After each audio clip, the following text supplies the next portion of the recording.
Alhamdulillah, wassalatu wassalamu ala rasulillah wa ala alihi wa sahbihi wa man wala amma ba'd. Assalamualaikum warahmatullahi wabarakatuh.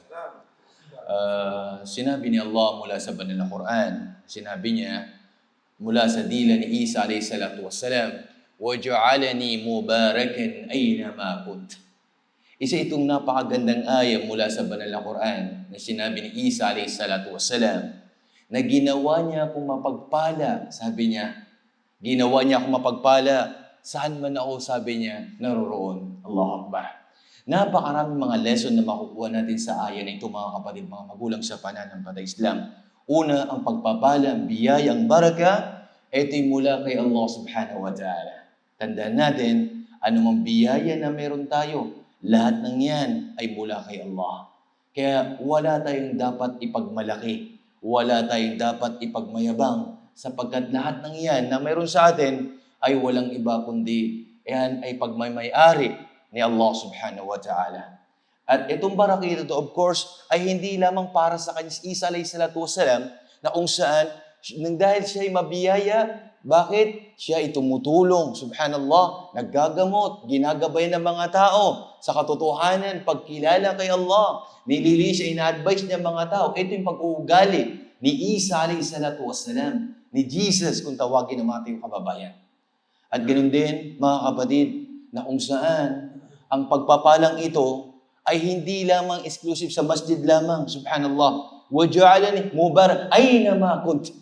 Ginawa niya kung mapagpala, sabi niya, saan man ako naroroon, subhanallah. Kahit saan ka man naroroon, o ikaw na Muslim, ay dapat ikaw ang source ng kabutihan. Subhanallah. Hindi lang sa masjid, hindi lamang sa eskwelahan, hindi lamang sa trabaho mo, kahit saan, dapat tayong pinagmumulan ng kabutihan. Sa salita at sa gawa. Sa gawain at of course, tinatawag na pananalita. Tayong mga Muslim, ito'y kagandahan.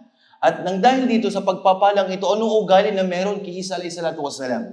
Sapagkat una siya ay kumikilala, sumasamba kay Allah subhanahu wa ta'ala. Pinagpala siya kasi bakit? Kumilala siya kay Allah, sumamba siya kay Allah. At hindi lang yun, naging mabuti siya sa kanyang ina. Sinabi siya, وَبَرًّا بِوَالِدَتِي. Naging mabuti. Kumbaga ginawa niya kung mabuti sa aking ina. Hindi lang yun, nagsasala. Pagbibigay ng zakat, mga gawain kabutihan. And that's why si Isa alayhi salatu wasalam ay pinagpala. Allah. Hindi lang sa propeta, bagkus ginawa niya ang tungkuling itinagubilin sa kanya ni Allah subhanahu wa ta'ala. Kaya mga kapatid, mga magulang sa pananampalataya Islam, dapat tayo mga kamusliman at dapat tayo ang pinagmumulan ng kabutihan. Hindi tayo pinagmumulan ng hidwaan, away-away ng bawat isa sa atin. Tayo dapat ang nakikita modelo ng kabutihan. Paglabas natin, especially sa mga non-Muslim, ipakita natin ang ganda ng Islam. Hindi lamang sa salita, bagkus ganun din sa mga gawain natin. Maraming salamat hanggang dito na lamang. Wa akhir da'wana alhamdulillahi rabbil alamin. Assalamu alaikum warahmatullahi wabarakatuh.